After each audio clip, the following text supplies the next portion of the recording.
الحمد لله وكفى والصلاة والسلام على عباده الذين اصطفى خصوصا على أفضلهم وخاتم النبيين محمد الأمين وعلى آله وصحبه أجمعين.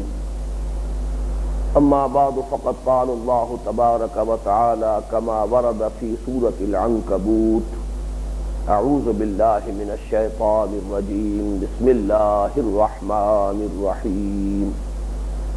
ألف لام ميم أحسب الناس أن يتركوا أن يقولوا آمنا وهم لا يفتنون ولقد فتنا الذين من قبلهم فليعلمن الله الذين صدقوا وليعلمن الكاذبين. أم حسب الذين يعملون السيئات أن يسبقونا ساء ما يحكمون. من كان يرجو لقاء الله فإن أجل الله لآت وهو السميع العليم. ومن جاهد فإنما يجاهد لنفسه إن الله لغني عن العالمين. والذين آمنوا وعملوا الصالحات لنكفرن عنهم سيئاتهم وَلَنَجْزِيَنَّهُمْ أَحْسَنَ الَّذِي كَانُوا يَعْمَلُونَ. وَوَصَّيْنَا الْإِنسَانَ بِوَالِدَيْهِ حُسْنًا وَإِنْ جَاهَدَاكَ لِتُشْرِكَ بِي مَا لَيْسَ لَكَ بِهِ عِلْمٌ فَلَا تُطِعْهُمَا إِلَيَّ مَرْجِعُكُمْ فَأُنَبِّئُكُمْ بِمَا كُنْتُمْ تَعْمَلُونَ. والذین آمنوا وعملوا الصالحات لندخلنهم في الصالحین. صدق اللہ العظیم. رب اشرح لي صدری ویسر لي امری واحلل عقدۃ من لسانی یفقهوا قولی. اللهم ربنا الہمنا رشدنا واعذنا من شرور انفسنا. اللهم ارنا الحق حقا وارزقنا اتباعه وارنا الباطل باطلا وارزقنا اجتنابه.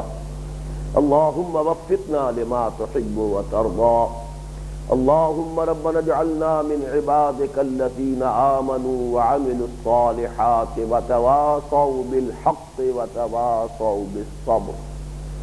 اللهم ربنا افرغ علينا صبرا وتوفنا مسلمين. آمین یا ارحم الراحمین. گزشتہ دو نشستوں میں ہم نے مطالعہ قرآن حکیم کے اس منتخب نصاب کے 5ویں حصے کے بارے میں بھی اپنی تمہیدی گفتگو مکمل کر لی تھی. پھر اس کا درس اول جو سورہ عنکبوت کے پہلے رکوع پر مشتمل ہے، اس کے بارے میں بھی ابتدائی گفتگو بھی ہو گئی تھی اور پہلی 3 آیات کا بھی ہم مطالعہ کر چکے ہیں. سورہ عنکبوت کے پہلے رکوع کے مفاہیم کو سمجھنے کے لیے ایک بنیادی بات پہلے ذہن نشین کر لیں، اور وہ یہ ہے کہ تربیت کا یہ اصول ہے کہ جو بھی کسی شخص کے، کسی مربی، کسی معلم کے زیر تربیت ہو، اس کے لیے کسی وقت تنبیہ کی ضرورت بھی ہوتی ہے، تحدید کی بھی ہوتی ہے، زجر اور ملامت کی بھی ہوتی ہے، لیکن اس کے ساتھ ساتھ دلجوئی، حوصلہ افزائی، ترغیب اور تشویق یہ بھی لازمی ہے. یہ دونوں پہلو ضروری ہیں اور ان میں ایک بڑے توازن کی ضرورت ہے. اگر یہ توازن برقرار نہ رہے تو یہ کہ نتائج برعکس نکل سکتے ہیں، منفی اثرات پیدا ہو سکتے ہیں. اگر نرمی ہی نرمی ہو، سختی نہ ہو، تب بھی جو زیر تربیت نوجوان ہیں ان کے بگڑ جانے کا اندیشہ ہے. سختی ہی سختی ہو اور نرمی نہ ہو تب بھی بغاوت کے جذبات کے پیدا ہونے کا اندیشہ ہے.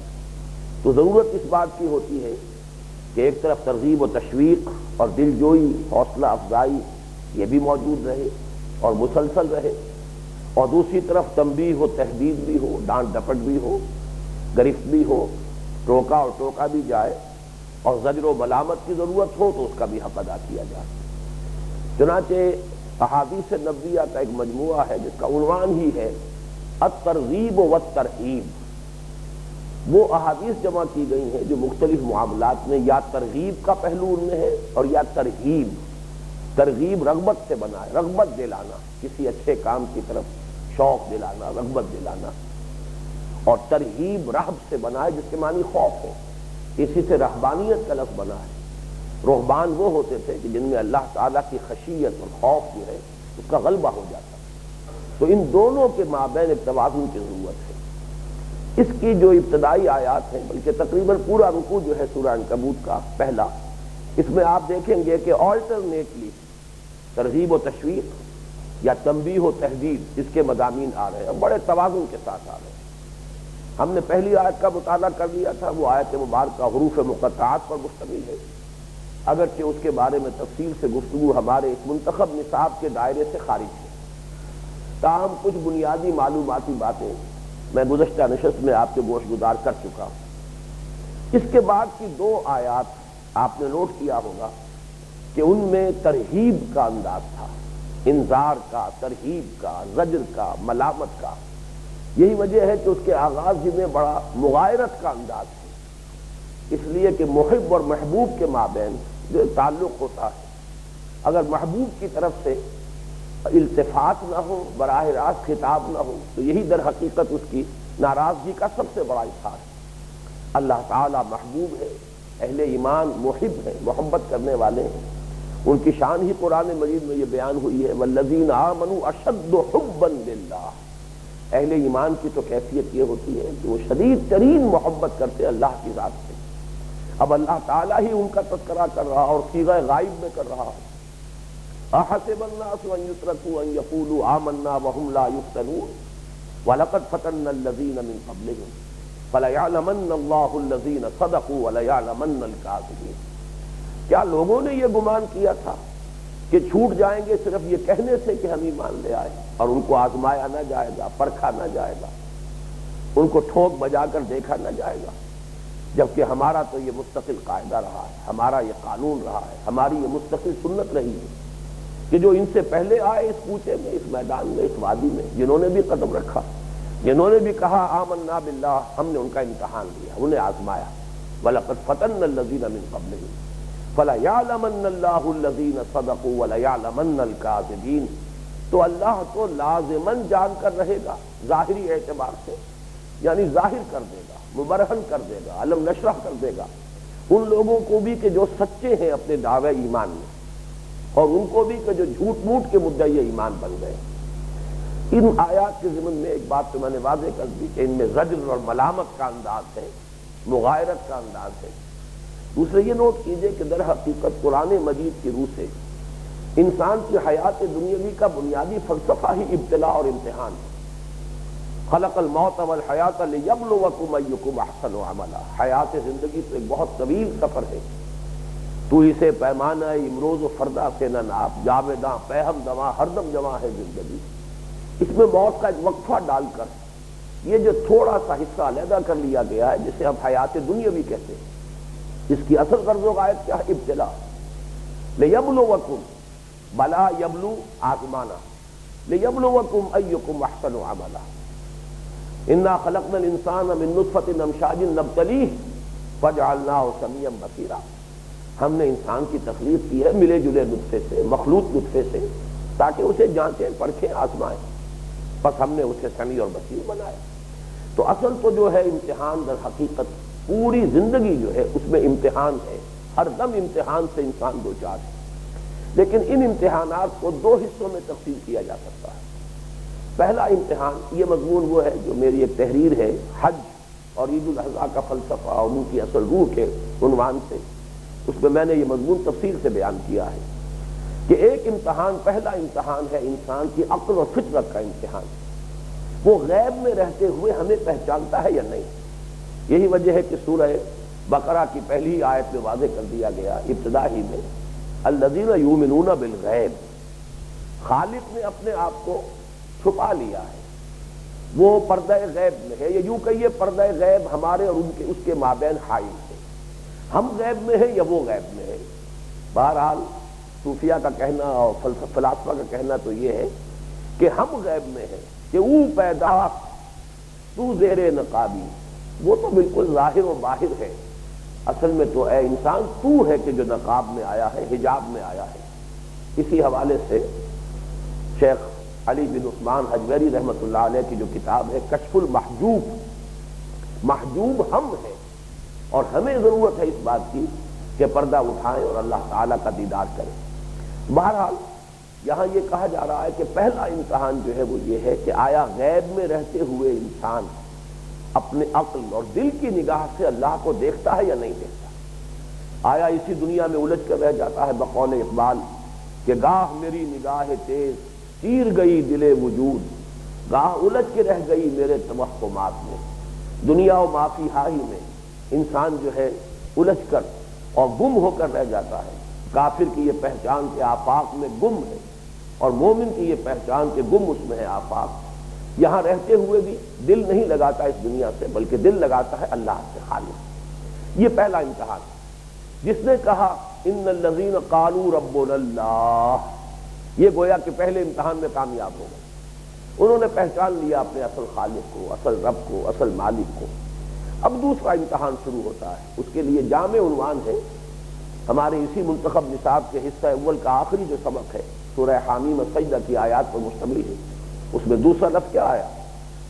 ان الذین قالوا ربنا اللہ ثم استقاموا۔ اب استقامت کا امتحان ہے۔ یہ استقامت در حقیقت انسان کے سیرت اور کردار کا ٹیسٹ ہے، اسٹرینتھ آف کیریکٹر۔ آپ نے ایک بات کو مانا، تسلیم کیا، آپ کی عقل و فطرت نے اس کی جانب رہنمائی کی، آپ کی عقل نے بھی اس کو صحیح سمجھا، آپ کی فطرت نے بھی، دل نے بھی گواہی دی، اب آپ نے اسے قبول کر لیا۔ اس قبول کرنے سے جو کچھ لازم آتا ہے، کسی بھی بات کو قبول کرنے سے کچھ ترک کرنا پڑے گا، کچھ اختیار کرنا پڑے گا، ترک و اختیار۔ جو چیزیں اس کے منافی ہیں انہیں ترک کرنا ہوگا، جو اس کے لوازم ہیں ان کو اختیار کرنا ہوگا۔ اس ترک و اختیار ہی میں سارا امتحان ہے، اور اسی کو ان آیات مبارکہ میں ایک لفظ استقامت سے ثابت کیا۔ اسی لیے ایک اور واقعہ بھی آتا ہے، اس درس کے ضمن میں میں نے آپ کو سنایا تھا کہ ایک صحابی نے حضور سے یہ فرمائش کی، کوئی دیہاتی بدوی باہر سے آئے، انہوں نے کہا حضور میں کوئی لمبی چوڑی باتیں تو سمجھنے کی اور یاد رکھنے کی استعداد نہیں رکھتا، مجھے تو دین میں کوئی ایک بات ایسی بتا دیجئے جسے میں پلے باندھ دوں اور وہ میری نجات کے لیے کافی ہو جائے۔ آپ نے فرمایا قل آمنت باللہ ثم استقم، کہو کہ میں ایمان لایا اللہ پر، پھر اس پر قائم ہو جاؤ، استقامت کا ثبوت دو۔ تو یہ استقامت در حقیقت یہ ہے انسان کی سیرت و کردار کا امتحان۔ اس حوالے سے میں نے گزشتہ نشست میں تفصیل پیش کی ہے، اس استقامت کی یوں سمجھیے ایکسفولیشن ہوئی ہے، اس کی صورتیں اور شکلیں بدلتی چلی گئی۔ ابتدا میں استقامت کس بات پر تھی؟ ربنا اللہ ثم استقاموا، اور تو کوئی ابھی نہ شریعت کے احکام ہیں، نہ ہی ابھی کوئی خاص چیزوں کو حرام کیا گیا ہے، نہ ہی کوئی لازم کی گئی ہیں چیزیں، ابھی اوامر نہیں آئے، نواہی نہیں آئے، ایک ہی قول ہے، اگرچہ وہ لاکھ باتوں کی ایک بات ہے، یہ کہ کہو لا الہ الا اللہ، قولوا لا الہ الا اللہ۔ مجھے یاد آ رہا ہے کہ وہ جو ایک پکچر بنائی گئی تھی حضور صلی اللہ علیہ وسلم کی حیات طیبہ پر، لیبیا کے زیر اہتمام، وہ میسنجر آف اللہ، اس کا نام کبھی کوئی اور نام بھی تھا، لیکن یہ کہ بہرحال اب وہ میسنجر، میسج کے نام سے شاید پہلے تھی، اب میسنجر آف اللہ کے نام سے۔ اس میں ایک سین ہے کہ ابو طالب کی خدمت میں وفد آیا ہے قریش کے بڑے سرداروں کا، ان میں ابو سفیان بھی ہے۔ تو ابو طالب کہتے ہیں one word, he is demanding only one word, دیکھو میرا بھتیجا محمد صلی اللہ علیہ وسلم تم سے کوئی بڑے مطالبے نہیں کر رہا، ایک لفظ مانگتا ہے، ایک لفظ۔ اس پر جملہ بہت ہی ذہانت پر دلالت کرنے والا جملہ ہے جو ابو سفیان کی طرف سے وہاں نقل کیا گیا ہے، اور مجھے امید ہے کہ یقیناً یہ روایات میں، سیرت کی کتابوں میں موجود ہوگا، اس لیے کہ وہ پکچر ہر اعتبار سے اوتھینٹک تھی، واقعات اس میں صحیح تھے تاریخ اور سیرت کے اعتبار سے۔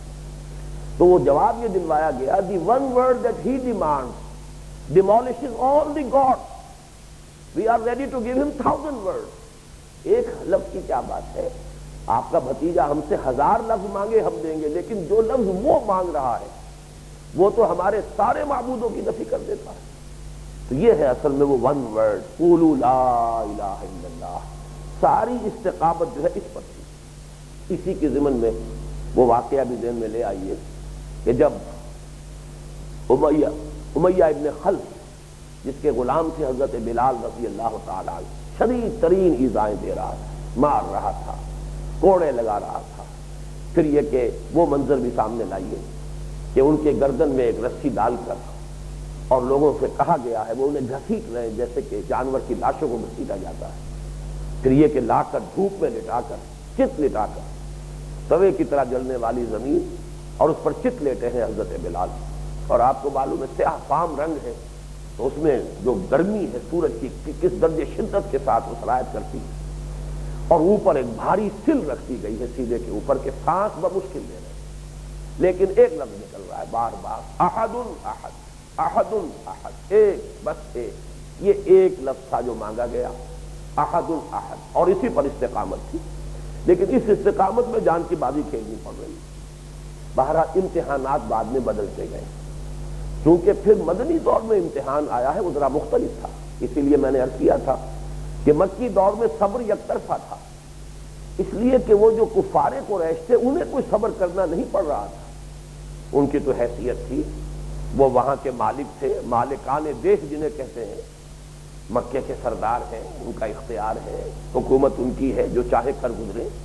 لہذا ساری جو ہے مصیبت جو پڑ رہی تھی وہ تو اہل ایمان پر پڑ رہی تھی، بالخصوص نوجوانوں پر اور غلاموں پر، اور انہی کو صبر کرنا پڑ رہا تھا۔ مکی دور میں آ کے صبر اب دو طرفہ ہو گیا۔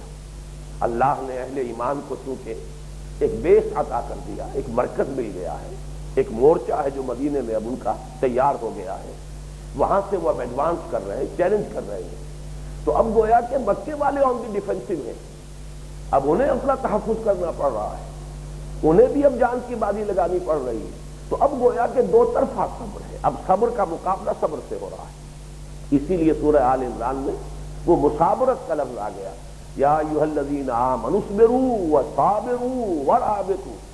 اب تمہارا صبر اگر ان کے صبر سے بازی نہیں لے جائے گا، ایسا نہ ہو کہ وہ اپنے صبر میں تمہارے صبر سے بڑھ جائیں، اگر ایسا ہوگا تو تم ناکام ہو جاؤ گے۔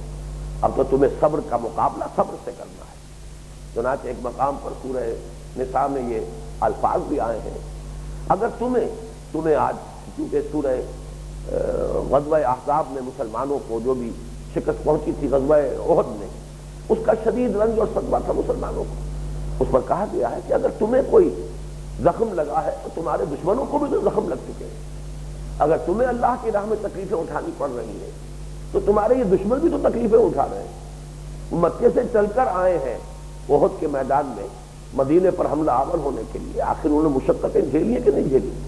تو ظاہر بات ہے۔ اور پھر تمہارا معاملہ یہ ہے، ترجون من اللہ ما لا یرجون، تم اللہ سے توقع رکھتے ہو اجر و ثواب کی، تمہیں ایمان اور یقین حاصل ہے آخرت کی زندگی پر، اس میں تمہارے لیے دائمی آرام ہے، اللہ تعالیٰ کی طرف سے آسائشیں ہیں، نعمتیں ہیں، انہیں تو کوئی توقع نہیں، وہ بغیر توقع کے یہ سارا صبر کر رہے ہیں، بغیر کسی اخروی امید کے یہ سب کچھ کر دکھا رہے ہیں۔ تو اے مسلمانوں، تمہیں تو 1000 گنا زیادہ صبر کرنا چاہیے، جبکہ تمہیں یقین ہے کہ تمہارا رب تمہیں اجر و ثواب دے گا۔ تو یہ ہے اصل میں مکی صبر اور مدنی صبر کے مابین جو ایک فرق واقع ہوا۔ بہرحال پہلی 2 آیتیں ہم پڑھ چکے ہیں جس میں کہ یہ اصول بیان ہوا ہے کہ اللہ تعالیٰ امتحان لیتا ہے، یہ اس کی سنت ثابتہ ہے، سنت مستقلہ ہے، یہ اس کا مستقل قانون ہے۔ لیکن اب آگے چلیے، تیسری اور چوتھی آیت، یہ 2 آیتیں جو ہیں اب ان میں کچھ دلجوئی کا انداز ہے انہی اہل ایمان کو جنہیں کچھ زجر اور ملامت کی گئی، اور ان سے یہ کہا گیا کہ تم اگر یہ سمجھے تھے کہ بغیر آزمائش کے بس آمنا باللہ کہہ کر چھوٹ جاؤ گے تو یہ تمہاری غلطی ہے۔ لیکن اب کہا گیا ام حسب الذین یعملون السیئات ان یسبقونا، کیا سمجھا ہے ان لوگوں نے کہ جو یہ برے کام کر رہے ہیں کہ وہ ہم سے بچ نکلیں گے؟ سبق یسبقو، آگے نکل جانا، کسی سے آگے نکل جانا، دوڑ لگی ہوئی ہے، کوئی شخص کسی کو پکڑنا چاہ رہا ہے، لیکن یہ کہ وہ شخص جسے پکڑنے کی کوشش کی جا رہی ہے وہ اتنا تیز دوڑ گیا ہے کہ پکڑنے والا جو ہے اس کو پکڑ نہیں پایا، یہ ہوگا سبق یسبق۔ ام حسب الذین یعملون السیئات ان یسبقونا، اب یہاں اشارہ کیا جا رہا ہے کن کی طرف؟ یہ ابو جہل جو حضرت عمار اور حضرت یاسر اور حضرت سمیہ کو ستا رہا ہے، ایذائیں دے رہا ہے، یا امیہ ابن خلف جو حضرت بلال رضی اللہ تعالی عنہ کو جس طور سے ابھی میں نے آپ کے سامنے نقشہ کھینچا ہے اس طور سے ستا رہا ہے، یا دیگر اور ہے سرداران قریش جو دوسرے مسلمانوں کو بالخصوص غلاموں کو، حضرت خباب بن عرت کا تذکرہ اس سے پہلے ہو چکا ہے، دہتے انگاروں پر لٹایا جا رہا ہے، کیا یہ لوگ یہ سمجھتے ہیں کہ ہماری پکڑ سے بچ نکلیں گے؟ ساء ما یحکمون، بہت بری رائے ہے جو یہ قائم کر رہے ہیں۔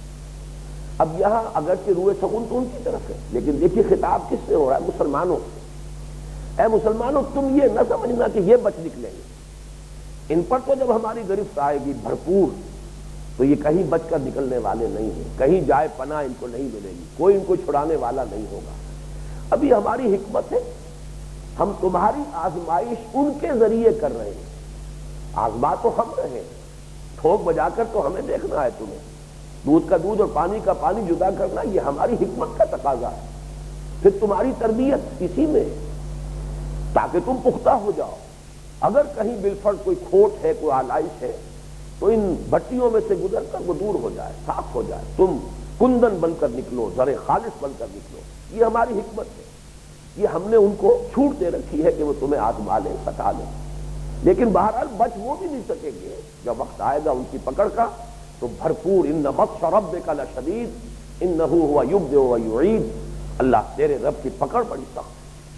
تو یہی وہاں پہ بات جو ہے، اب اسی میں دلجوئی ہے کہ یہ ستانے والے، بڑا پیارا شعر ہے وہ کہ اور بھی دور فلک ہیں ابھی آنے والے، ناز اتنا نہ کریں ہم کو ستانے والے۔ چنانچہ ہوا ہے بدر میں امیہ ابن خلف کو حضرت بلال ہی نے پھر واصل جہنم کیا ہے، وہی امیہ ابن خلف جو حضرت بلال رضی اللہ تعالیٰ عنہ کو اس طرح ستایا کرتا تھا۔ معلوم ہوا کہ وہ پھر پانسا پلٹ گیا، حالات تبدیل ہو گئے، ٹیبل ور ٹرن، لیکن فی الحال ہماری مشیت، ہماری حکمت کا تقاضا یہ ہے کہ تم ان بھٹیوں میں سے گزرو، ان آزمائشوں میں سے نکلو، کندن بن کر اور زر خالص بن کر نکلو۔ ام حسب الذین یعملون السیئات ان یسبقونا ساء ما یحکمون۔ اس کی ایک اور مثال بھی نوٹ کر لیجئے، سورہ توبہ کی آیات نمبر 14 اور 15 میں اسی مضمون کو بیان کیا گیا ہے۔ قاتلوہم، اے مسلمانوں، اب یہ دیکھیں سورہ توبہ کی آیات نازل ہو رہی ہیں سن 9 ہجری میں، گویا کہ کم و بیش 14-15 برس کا فصل ہے، موت ہے، ان آیات کے زمانہ نزول میں اور جو آیات میں اب سنا رہا ہوں ان کے زمانہ نزول میں۔ اس وقت چونکہ معاملہ یہ تھا کہ بلکہ یہ آیات جو ہے یہ سن 8 کی ہے، یعنی فتح مکہ سے متصل قبل، جبکہ مسلمانوں کو حکم دیا جا رہا تھا کہ اب آگے بڑھو، اقدام کرو مکہ کے خلاف، اور کچھ لوگ ہچکچا رہے تھے۔ اس ہچکچانے کے مختلف اسباب تھے، بہرحال منافقین بھی تو مکے میں موجود تھے، وہ جان بچانے کے لیے ہچکچا رہے ہوں گے، کچھ ہو سکتا ہے کہ مومن صادق جو ہے وہ بھی کسی مصلحت کے پیش نظر وہ بھی مشورہ دے رہے ہو، اس لیے کہ بہرحال بلد الحرام ہے، اس سرزمین کو خوریزی کے ذریعے سے گویا کہ اس کی کوئی بے حرمتی نہ ہو جائے، مختلف اسباب ہو سکتے ہیں، لیکن یہاں حکم دیا گیا قاتلوہم، اے مسلمانوں ان سے قتال کرو، جنگ کرو۔ یعذبہم اللہ بایدیکم، اللہ تعالیٰ تمہارے ہاتھوں انہیں عذاب دے گا، سزا دے گا، ویخزہم، اور انہیں رسوا کرے گا، وینصرکم علیہم، اور تمہاری مدد کرے گا ان کے خلاف، ویشف صدور قوم مومنین، اور اہل ایمان، کچھ اہل ایمان کے سینوں کو، ان کے اندر جو جلن ہے اس کو دور کرے گا، شفا دے گا۔ یعنی یہ کہ جن مسلمانوں کو وہ ستا رہے تھے، بعض ایسے مسلمان بھی تھے جو ہجرت نہیں کر سکے، مستضعفین من الرجال والولدان، ایسے لوگ تھے، بوڑھے ہیں سفر نہیں کر سکتے، یا یہ کہ خواتین ہیں ان کے لیے ممکن نہیں ہوا کہ وہ ہجرت کر سکتی ہیں، اب وہ ان کے ظلم و ستم کی چکی میں مسلسل پس رہے ہیں، ایذائیں ہیں جو جھیلنی پڑ رہی ہیں انہیں مسلسل۔ تو یہاں فرمایا کہ ان کے زخمی دلوں کے اوپر بھی تو ہمیں مرہم رکھنا ہے، ان کے لیے بھی ہمیں تسکین کا سامان کرنا ہے۔ یشف صدور قوم مومنین ویذہب غیظ قلوبہم، ان کے دلوں میں جو جلن ہے اللہ تعالیٰ چاہتا ہے کہ وہ نکل جائے، جب وہ اپنی نگاہوں کے سامنے دیکھیں کہ یہ کفاران قریش، یہ سرداران مکہ، یہ کس طرح ذلیل ہوئے، کس طرح ان کی گردنیں جھکی ہوئی ہیں، کس طرح یہ مجرم بن کر محمد الرسول اللہ صلی اللہ علیہ وسلم کے سامنے کھڑے ہیں، اور جب حضور نے سوال کیا ہے کہ تمہارا کیا گمان ہے، آج میں تمہارے ساتھ کیا سلوک کروں گا، تو جواب میں کس قدر لجاجت کے ساتھ کہا ہے کہ آپ تو کریم ابن و کریم، آپ ایک شریف انسان ہیں، شریف انسان کے بیٹے ہیں، ہم آپ سے اچھے سلوک کی توقع رکھتے ہیں۔ اور پھر نبی اکرم صلی اللہ علیہ وسلم نے فرمایا کہ آج میں تم سے وہی کچھ کہہ رہا ہوں جو میرے بھائی یوسف نے کہا تھا اپنے بھائیوں سے، اذهبوا فانتم الطلقاء لا تثریب علیکم اليوم۔ بہرحال اس سے اہل ایمان کے دلوں کو ٹھنڈک نصیب ہوئی ہوگی، ان کے دلوں میں جو جلن تھی اللہ تعالیٰ نے اس کے لیے مرہم کا سامان کیا۔ تو یہی معاملہ یہاں بھی ہے کہ یہاں تسلی دی جا رہی ہے، یہ تسلی ابھی لفظی ہے، لیکن یہ کہ وہ تسلی بعد میں ہوئی ہے کہ جبکہ ان میں سے بہت سے 70 سردار تو ان کے وقت بدر کے میدان میں کھیت رہے، اور اس کے بعد جو ان کی توہین و تذلیل ہوئی ہے، جس طرح انہیں کھڑے ہونا پڑا ہے محمد الرسول اللہ صلی اللہ علیہ وسلم اور اہل ایمان کے سامنے سرنگوں ہو کر، وہی بات یہاں کہی گئی، ام حسب الذین یعملون السیئات ان یسبقونا ساء ما یحکمون۔ اگلی آیت پھر دیکھیے، یہ تو دل جوئی کا انداز تھا کہ تمہیں ستانے والے یہ چھٹے نہیں رہیں گے، ان پر بھی پکڑ آئے گی، اللہ کی گرفت آئے گی، اور ان بطش ربک لشدید، بڑی سخت پکڑ میں آئے گی۔ دوسری آیت جو ہے آیت نمبر 5، اس آیت نمبر 4، آیت نمبر 5 ہے، من کان یرجو لقاء اللہ فإن اجل اللہ لآت وہو السمیع العلیم۔ اس میں دل جمعی کا سامان ہے، جو کوئی بھی اللہ کی راہ میں جہاد کرتا ہے اسے یقین رکھنا چاہیے کہ اللہ کا وہ مقرر کردہ وقت آ کر رہے گا، اور وہ سب کچھ سننے والا، سب کچھ جاننے والا ہے۔ اس کے لیے میں نے لفظ استعمال کیا دل جمعی، ری ایشورنس، کہ جو کوئی بھی بندہ مومن آخرت کی جزا کے لیے دنیا کے یہ مسائل جھیل رہا ہے، آخرت کی نعمتوں کے لیے دنیا کے نقصانات گوارا کرتا ہے، جہنم کی آگ سے بچ کر جنت میں داخل ہونے کے لیے یہ ساری سختیاں برداشت کر رہا ہے، ظاہر بات ہے کہ اس کی ساری امید جو ہے وہ یوم الدین اور حیات اخروی کے ساتھ وابستہ ہے۔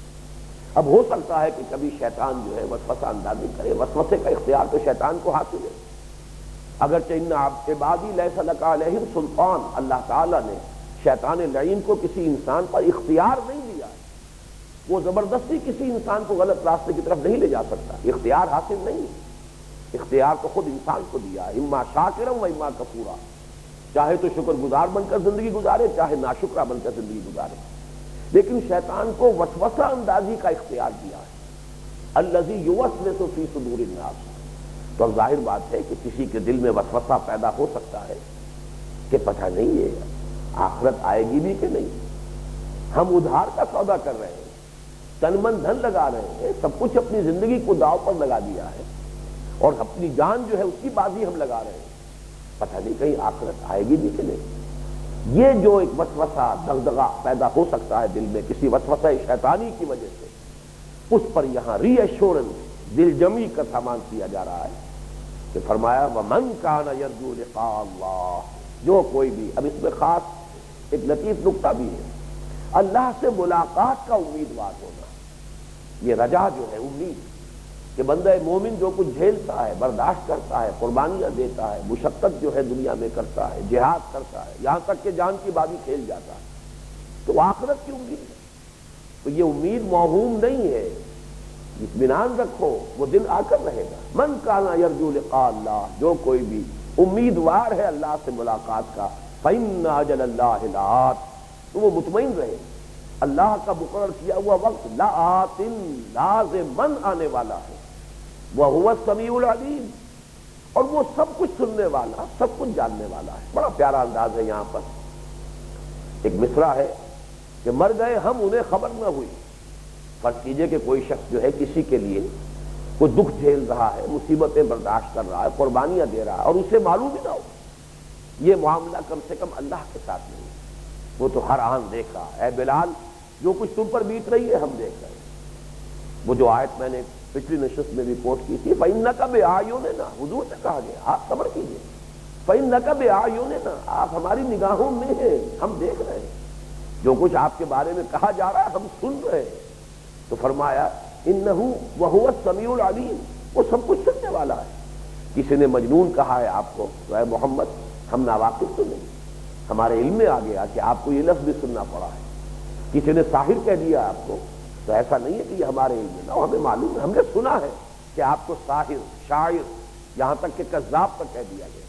یہ سب کچھ ہمارے علم میں ہے، ہم سن رہے ہیں۔ اور اے بلال جو کچھ تم پر بیت رہی ہے، یا اے خباب جس صبر اور ثبات اور استقامت سے تم نے مظاہرہ کیا، ہمارے علم میں وَهُوَ السَّمِيعُ الْعَلِيمُ۔ اب اس میں بھی دیکھیے کس قدر دلجوئی ہے، ہمارا محبوب جانتا ہے کہ ہم اس کے لیے یہ مصائب جھیل رہے ہیں، اس کے علم میں ہے کہ میں نے یہ قربانی دی ہے، وہ دیکھ رہا ہے جو کچھ مجھ پر بیت رہی ہے، جو کچھ میرے بارے میں کہا جا رہا ہے، جو تانے سننے پڑ رہے ہیں، جو طنز اور استہزاء ہو رہا ہے، جو تمسخر ہو رہا ہے، وہ سب کچھ اس کے علم میں ہے۔ اس سے انتہائی تسکین اور انتہائی اطمینان ہے جو بندہ مومن کو حاصل ہوتا ہے۔ تو یہ دو آیتیں جو ہیں، ایک طرف تو یہ کہ جو لوگ تمہیں ستا رہے ہیں وہ بھی اللہ کی پکڑ میں آ کر رہیں گے، پائی پائی کا حساب ان سے لے لیا جائے گا، ہر چیز کی انہیں پوری پوری سزا مل جائے گی۔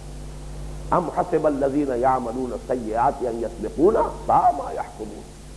اور دوسری طرف تم یہ کبھی کوئی وسوسہ دل میں نہ آنے دو کہ پتہ نہیں وہ آخرت ہوگی یا نہیں، باعث بعد الموت ہے یا نہیں، وہ وقت آئے گا بھی کہ نہیں کہ ہم اللہ کے حضور میں حاضر ہوں گے، ہمیں خلعتوں سے نوازا جائے گا، ہماری قربانیوں کا صلہ دیا جائے گا، ہماری ان تمام کوششوں کی تحسین ہوگی۔ کہیں ایسا تو نہیں کہ وقت نہ ہی آئے، یہ خیال موہوم ہو۔ من کان یرجو لقاء اللہ فإن اجل اللہ لآت وهو السمیع العلیم۔ اب دیکھیے اس کے بعد پھر ایک آیت میں زجر، ملامت، اور یہاں ایک خاص انداز ہے، اور وہ انداز ہے جسے شان استغنا کہتے ہیں، شان بے نیازی۔ ومن جاہد فإنما یجاہد لنفسہ ان اللہ لغنی عن العالمین۔ اور جو کوئی جہاد کر رہا ہے اسے یہ جان لینا چاہیے کہ وہ اپنے نفس کے لیے، اپنے بھلے کو، اپنے فائدے کے لیے، اپنی عاقبت کے لیے جہاد کر رہا ہے۔ یہ خیال دل میں مت آنے دینا کہ تم اللہ پر کوئی احسان کر رہے ہو، کوئی احسان اللہ پر ہے یا اللہ کے رسول پر ہے یا اللہ کے دین پر ہے۔ یہ کبھی خیال نہ کرنا کہ یہ جو بھی کچھ ہے یہ خیمہ تمہارے ہی کھڑے کیے ہوئے کھڑا ہے، اگر تم اپنی سپورٹ ہٹا لو گے تو یہ خیمہ گر جائے گا۔ اب دیکھیے یہی مضمون ہے جو سورہ حجرات میں آیا ہے، جیسے میں نے اس مضمون کے بارے میں عرض کیا کہ سورہ توبہ کے اندر وہ مضمون جو ہے خوب نکھر کر سامنے آیا، اسی طریقے سے یہ مضمون یہ سورہ حجرات میں آیا۔ یمنون علیک ان اسلموا قل لا تمنوا علی اسلامکم بل اللہ یمن علیکم ان ہداکم للایمان ان کنتم صادقین۔ اے محمد صلی اللہ علیہ وسلم، یہ لوگ آپ پر احسان دھر رہے کہ ایمان لے آئے۔ ظاہر بات ہے کہ یہ بدری دور میں آیت نازل ہوئی ہے، پوری سورہ مبارکہ ہم پڑھ چکے ہیں، ہمارے منتخب نصاب کے حصہ سوم میں شامل ہے، تو اس کا پورا جو ہے پس منظر آپ کے سامنے آ چکا ہے۔ وہ دور تھے جس میں فرمایا گیا کہ کچھ لوگ ہیں جو ایمان تو لائے ہیں لیکن وہ قانونی ایمان کے درجے تک ہے۔ قالت الاعراب آمنا قل لم تؤمنوا ولکن قولوا اسلمنا۔ اے نبی یہ دعویٰ کر رہے ہیں کہ ہم ایمان لے آئے، ان سے کہہ دیجئے کہ تم ایمان نہیں لائے ہو، وہ یوں کہو کہ ہم مسلمان ہو گئے۔ ولما يدخل الایمان فی قلوبکم، ابھی تک ایمان تمہارے دلوں میں داخل نہیں ہوا۔ تو ہمارے علاقے کی کولوکیل لینگویج کی یہ کہاوت ہے کہ تھوتھا چنا باجے گھنا۔ وہ چنا جو ہے جو اندر سے کھوکھلا ہو جاتا ہے تو وہ پھر اس کی آواز زیادہ ہوتی ہے، خالی برتن جو ہے وہ آواز زیادہ دیتا ہے۔ جن کے دلوں میں ایمان نہیں تھا وہ اپنے ایمان کا اظہار کرتے تھے، دعویٰ کرتے تھے، بڑھ چڑھ کر کرتے تھے، بلکہ احسان دھرتے تھے حضور پر ہم ایمان لے آئے۔ تو یمنون علیک ان اسلموا، یہ آپ پر احسان دھر رہے ہیں کہ اسلام لے آئے ہیں۔ قل لا تمنوا علی اسلامکم، کہہ دیجیے ان سے کہ مجھ پر اپنے اسلام کا کوئی احسان نہ دھرو، بل اللہ یمن علیکم ان ہداکم للایمان ان کنتم صادقین، بلکہ اللہ کا احسان مانو، اللہ احسان دھرتا ہے تم پر کہ تمہیں ایمان کے راستے پر ڈال دیا ہے، تمہیں اسلام کی توفیق دی ہے تو ایمان تک بھی پہنچ سکتے ہو اگر تم سچے ہو۔ اسلام میں بھی اگر سچے ہو تو آج نہیں تو کل ایمان کی دولت تمہیں مل جائے گی۔ لیکن جو شخص اسلام بھی جھوٹ موٹ کو لایا ہو، صرف فریب دینے کے لیے لایا ہو، ظاہر بات ہے اس کی رسائی ایمان تک کبھی نہیں ہوگی۔ لیکن خلوص کے ساتھ، دھوکہ دینے کی نیت سے نہیں، صدق کے ساتھ، صدق کے دل کے ساتھ جو اسلام لے آیا وہ گویا کہ اس شاہراہ پر اب آ گیا ہے جس کی آخری منزل ایمان کامل، تو اللہ کا احسان مانو۔ اسی ضمن میں وہ شعر میں نے شاید اس وقت بھی سنایا ہوگا کہ منت منہ کہ خدمت سلطان ہمی کنی، منت شناس وضو کہ بخدمت میں داشت تک۔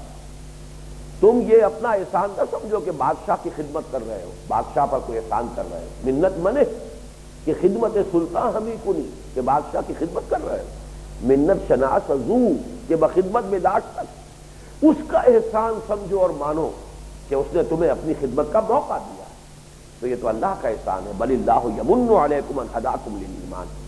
وہی بات یہ ہے ومن جاہد فانما یجاہد لنفسہ۔ اب اس میں شان استغنا، شان بے نیازی، یہ نہ سمجھنا کہ ہم پر کوئی احسان کر رہے ہو یا ہمارے نبی پر تمہارا کوئی احسان ہے۔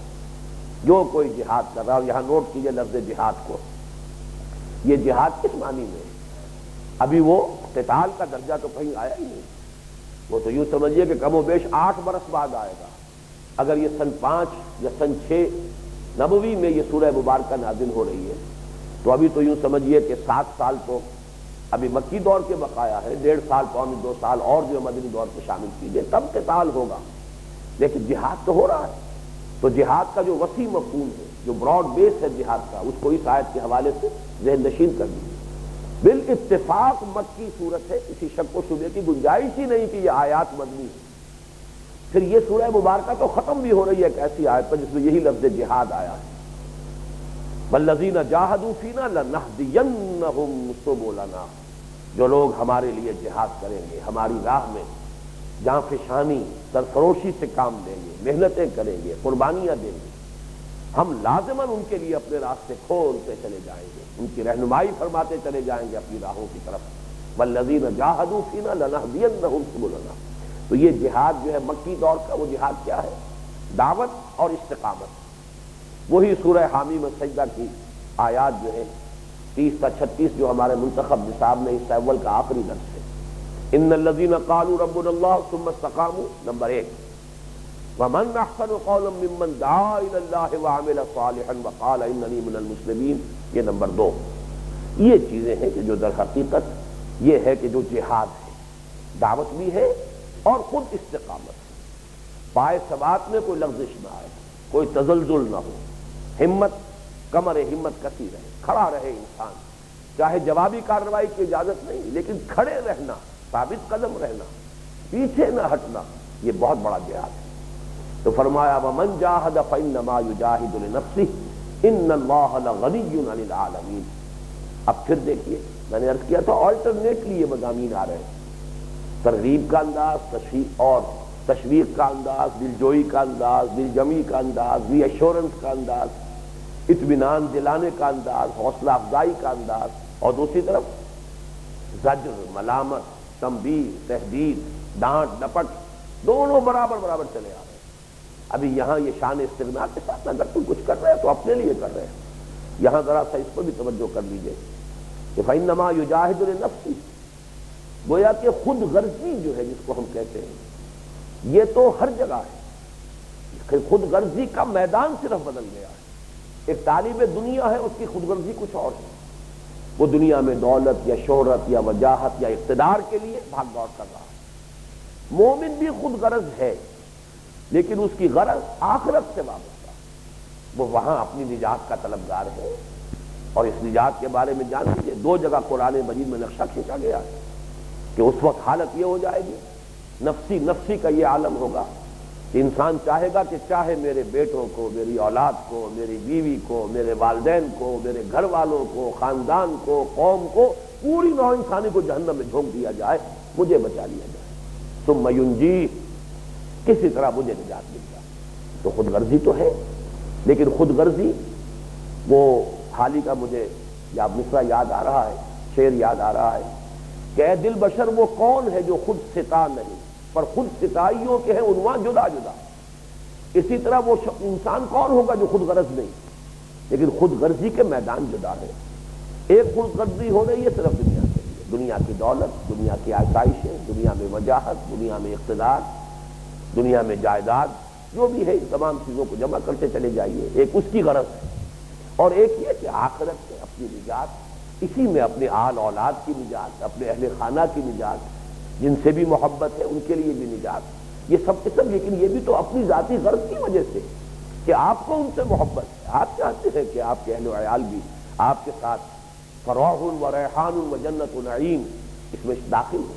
اس پہلو سے خود غرضی تو ہے، لیکن خود غرضی اور خود غرضی میں زمین و آسمان کا فرق ہو گیا، اس لیے کہ ایک کی نگاہ جو ہے وہ در حقیقت آخرت پر ہے، اس کی ساری اغراض آخرت سے وابستہ ہے، اور ایک کی دنیا جو ہے الجھ کر رہ گئی اس دنیا میں، اور نگاہ جو ہے الجھ کر رہ گئی اس دنیا میں، اور اس کی ساری اغراض بس یہی کی ہے۔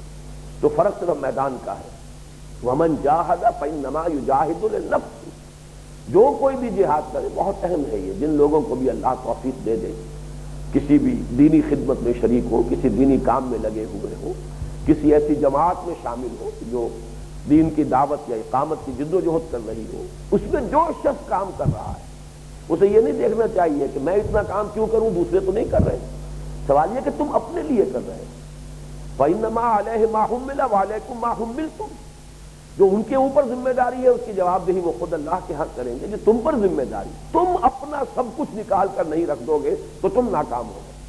کیا پتہ کسی دوسرے شخص کی استعداد ہی کم تھی، اللہ تعالیٰ کی طرف سے اسے صلاحیت ہی کم ملی تھی، اس نے اگر اس درجے میں بھی جو بھی کچھ اس کے پاس تھا لا کر میدان میں ڈال دیا وہ تو کامیاب ہو جائے گا، چاہے مقدار میں جو کچھ آپ کر رہے ہیں اس سے وہ بہت کم ہو، لیکن اگر اللہ نے آپ کو وسعت زیادہ دی تھی، استعداد زیادہ دی تھی، صلاحیتیں زیادہ دی تھی، اور آپ نے وہ سب کچھ اللہ کی راہ میں نہیں لگایا بلکہ بچا بچا کے رکھا، تو بچا بچا کے نہ رکھ اسے تیرا آئینہ ہے وہ آئینہ کہ شکستہ ہو تو عزیز تر ہے نگاہ آئینہ ساز میں، اگر آپ نے بچا بچا کر رکھا ہے تو خواہ جو کچھ آپ نے دیا اور لگایا وہ مقدار میں اس پہلے شخص کے مقابلے میں زیادہ ہو، آپ ناکام ہو جائیں، اس لیے کہ لا یکلف اللہ نفسا الا وسعہا، اللہ تعالیٰ ذمہ دار نہیں ٹھہراتا کسی کو مگر اس کی وسعت کے مطابق۔ اب آپ کو کیا معلوم کہ اس کی وسعت کتنی ہے؟ اس اعتبار سے بڑا انڈیویجولسٹک ہونا چاہیے انسان کو، اور بڑی انڈیویجولسٹک اپروچ ہونی چاہیے۔ میں ہوں، میری صلاحیتیں، جو کچھ اللہ نے مجھے دیا ہے، جو بھی وسعت ہے، وہ وسعت چاہے جسمانی قوتوں کی شکل میں ہو، مالی وسائل کی صورت میں ہو، اب یہ مجھے تو لگانا ہے اللہ کی راہ میں، اور یہ میں سب کچھ لگا رہا ہوں تو کسی پر احسان نہیں کر رہا، بھاگ دوڑ کر رہا ہوں، قربانیاں دے رہا ہوں، محنت کر رہا ہوں، اپنا وقت ادھر لگا رہا ہوں بجائے دنیا کمانے کے، تو کسی پر احسان نہیں، اپنے لیے کر رہا ہوں، اپنے درجات جنت کے اندر بلند سے بلند تر کرنے کی کوشش کر رہا ہوں، اللہ تعالیٰ کی نعمتوں میں سے زیادہ حصہ وافر پانے کی صحیح کر رہا ہوں۔ تو یہ بہت اہم ہے یہ نقطہ نظر کہ وَمَنْ جَاهَدَ فَإِنَّمَا يُجَاهِدُ لِنَفْسِهِ إِنَّ اللَّهَ لَغَنِيٌّ عَنِ الْعَالَمِينَ، اور اس کے بعد پھر دل جوئی کا انداز، وَالَّذِينَ آمَنُوا وَعَمِلُوا الصَّالِحَاتِ لَنُكَفِّرَنَّ عَنْهُمْ سَيِّئَاتِهِمْ وَلَنَجْزِيَنَّهُمْ أَحْسَنَ الَّذِي كَانُوا يَعْمَلُونَ، اور وہ لوگ کہ جو ایمان لائے اور جنہوں نے نیک عمل کیے ہم لازماً دور کر دیں گے ان سے ان کی برائیوں کو۔ یہ تکفیر سیئات کا مضمون اس سے پہلے بھی آ چکا ہے، حصہ دوم میں سورہ آل عمران کے آخری رکوع کی آیات میں بھی مفہوم آیا ہے۔ اس سے مراد یہ بھی ہے کہ نامہ اعمال میں جو دھبے ہیں ان کو دھو دیا جائے گا، سابقہ زندگی کے گناہ، کوتاہیاں، معصیتیں نامہ اعمال سے ان کو صاف کر دیا جائے گا، اور یہ بھی مفہوم ہے کہ سابقہ زندگی جو غفلت میں بیتی ہے اس کی وجہ سے دامن کردار پر جو داغ ہے، کوئی بری عادتیں پڑی ہوئی ہیں، غلط قسم کی عادتیں جو ہے ان کا انسان خوگر ہو گیا ہے، تو ان کو بھی اللہ تعالیٰ دور کر دے گا، سیرت و کردار کو بھی دھو کر صاف کر دے گا۔ تکفیر سیئات کے یہ دونوں مفہوم، اور یہاں نوٹ کیجئے کہ نہایت تاکیدی انداز ہے، لَنُكَفِّرَنَّ عَنْهُمْ سَيِّئَاتِهِمْ، اسی میں وہ پھر وہ ری ایشورنس، اطمینان رکھو، دل جمع رکھو، خاطر جمع رکھو، تمہاری یہ محنتیں، یہ قربانیاں یہ رائے گاں جانے والی نہیں ہے، اللہ تعالیٰ ایک ایک چیز کا بدلہ دے گا، بھرپور دے گا، سینکڑوں گنا دے گا، اللہ تعالیٰ کے خزانوں میں کوئی کمی نہیں ہے۔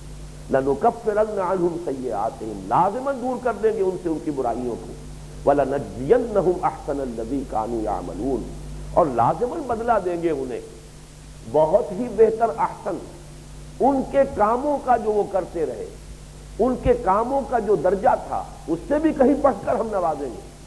احسن یہاں پر آیا ہے ان کے مقابلے میں، احسن الذی کانوا یعملون، جو بہت احسن ہوگا ان کے اعمال کے مقابلے میں، یعنی اپنے اعمال، اپنی محنت، اپنے جد و جہد، اپنے جہاد، اپنی سرفروشی اور جاں فشانی جس درجے کی تھی اس درجے کے جس اجر و ثواب کے وہ مستحق ہوں گے اس استحقاق سے کہیں بڑھ کر اللہ تعالیٰ اجر دے گا بِأَحْسَنَ۔ یہ میں بعد میں اگلی نشست میں انشاءاللہ عرض کروں گا کہ یہ دو مختلف تعبیرات قرآن مجید میں ہیں، ان میں کیا فرق ہے، فرق و تفاوت ہے۔ یہاں اسی پر ہم بات ختم کر رہے ہیں اس نشست میں کہ یہاں پھر ایک دل جوئی کا انداز، یہ ایشورنس کا انداز ہے کہ مطمئن رہو، تمہاری یہ قربانیاں اور تمہاری یہ محنتیں اور یہ مشقتیں جو تم جھیل رہے ہو آئے جانے والی نہیں ہے۔ والذین آمنوا وعملوا الصالحات لنکفرن عنہم سیئاتہم ولنجزینہم احسن الذی کانوا یعملون۔ بارک اللہ لی ولکم فی القرآن العظیم ونفعنی وإیاکم بالآیات والذکر الحکیم۔